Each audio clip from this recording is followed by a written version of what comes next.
enfant parle mal, dois-je le faire répéter? Comment corriger un enfant qui parle ou prononce mal? Est-ce utile de le faire répéter? Maxime a 4 ans, il a du mal à dire certains mots.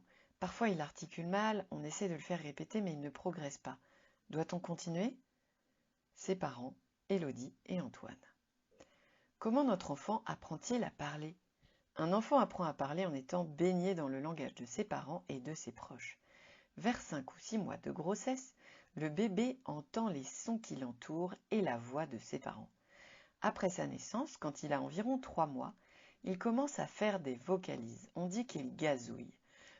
Peu à peu, on entend les premières syllabes, que l'on appelle du babillage, et que bébé se met ensuite à répéter, comme bababa, mamama. À 1 an apparaissent les premiers mots. Quelle joie pour les parents! Leur réaction encourage bébé à recommencer. À partir de ce moment-là, le langage de l'enfant va se développer dans 3 directions. Son vocabulaire, c'est-à-dire le nombre de mots qu'il comprend et qu'il peut produire, augmente considérablement. À 2 ans, il peut produire une 50aine de mots et en comprend environ 300. La construction des phrases apparaît, c'est ce qu'on appelle la syntaxe. Cela commence par des mots qui sont associés 2 par 2 comme papa parti, gâteau tombé, vers 20 mois. Au fur et à mesure, l'enfant rajoute des mots et ses phrases deviennent de plus en plus complexes. Son articulation s'enrichit. Au départ, il ne dit que quelques sons, toujours un peu les mêmes. On sait que tous les sons n'arrivent pas en même temps. Parfois, ils sont aussi déformés et leur enchaînement peut poser problème. C'est ce qu'on appelle un trouble de la parole. Le développement de l'articulation et de la parole sont progressifs, ce qui explique que beaucoup de jeunes enfants apprentis parleurs ne disent pas le son R ou déforment les mots compliqués comme spectacle. Quand on le fait répéter, on a l'impression qu'il ne nous a pas entendus, puisqu'il redit exactement la même chose. Cette remarque est tout à fait juste. Il faut en effet être certain que son enfant entend bien, puisque c'est en écoutant les autres parler que l'on accède au langage par imitation. Si on a un doute sur son audition, si l'enfant a été souvent malade ou a eu beaucoup d'otite, s'il est régulièrement enrhumé, il faut en parler avec son médecin traitant ou son pédiatre. Celui-ci pourra éventuellement demander un bilan auditif chez l'ORL. Il faut également savoir qu'un enfant peut parfaitement entendre des bruits du quotidien, même très discrets, mais avoir des difficultés à comprendre la parole des adultes.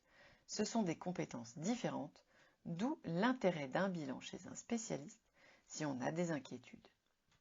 Que se passe-t-il si on fait répéter Maxime? Lorsqu'un enfant a des difficultés d'articulation ou de parole, enchaînement des sons à l'intérieur des mots, si l'adulte lui fait systématiquement répéter ce qu'il dit, l'enfant comprend alors qu'il a parlé de travers.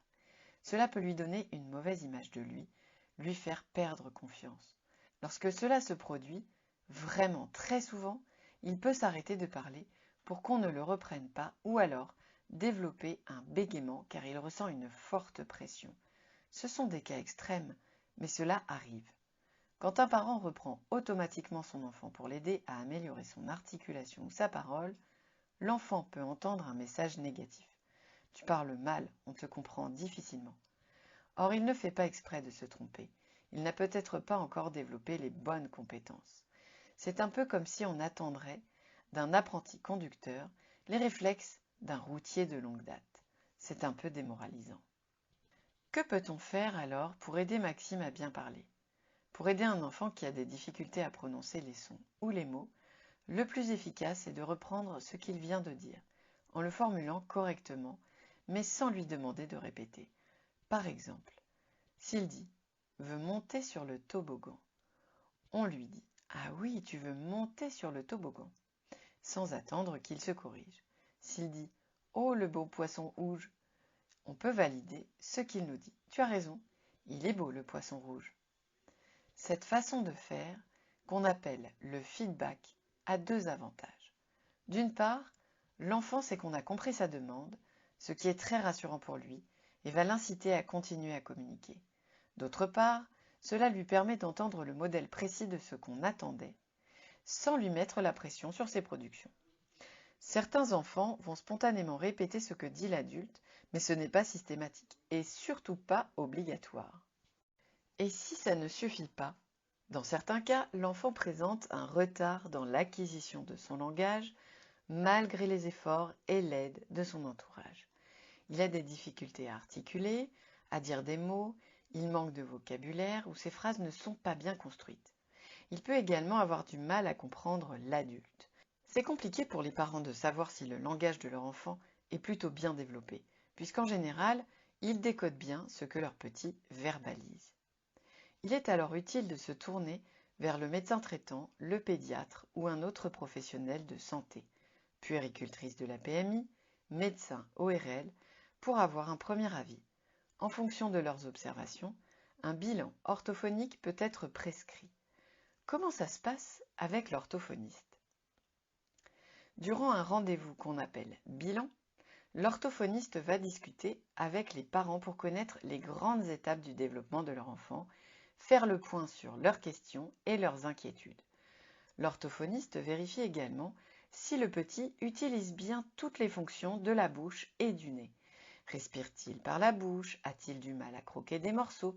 Sait-il se moucher, boire à la paille, souffler avec sa bouche? Une attention particulière est portée aussi au développement psychologique de l'enfant. Est-ce difficile pour lui de grandir, d'être autonome? Ensuite, l'orthophoniste prend le temps d'observation du jeune enfant en jouant, lui proposant des activités autour de la bouche et en le faisant parler. L'orthophoniste vérifie si le développement du langage de l'enfant est conforme à ce qu'on attend pour son âge. Il existe des tests et des grilles de développement qui permettent à l'orthophoniste d'orienter son diagnostic. À chaque étape, il arrive que l'orthophoniste fasse répéter l'enfant justement, mais c'est uniquement pour une évaluation ponctuelle. Être orthophoniste ne consiste pas à faire répéter des mots. Et après, si l'enfant éprouve des difficultés dans le développement de son langage, de son articulation ou de sa parole, enchaînement des sons, alors l'orthophoniste peut proposer des séances de rééducation qui passeront bien souvent par le jeu. L'enfant, l'orthophoniste et les parents sont partenaires durant le suivi orthophonique. Élodie et Antoine ont bien fait de se poser la question. Pour aider Maxime à bien articuler, ils peuvent reformuler ce que leur petit garçon a dit sans lui demander de répéter. Il représente un modèle pour lui, un exemple sur lequel s'appuyer. En cas d'inquiétude, un bilan orthophonique peut être prescrit par le médecin.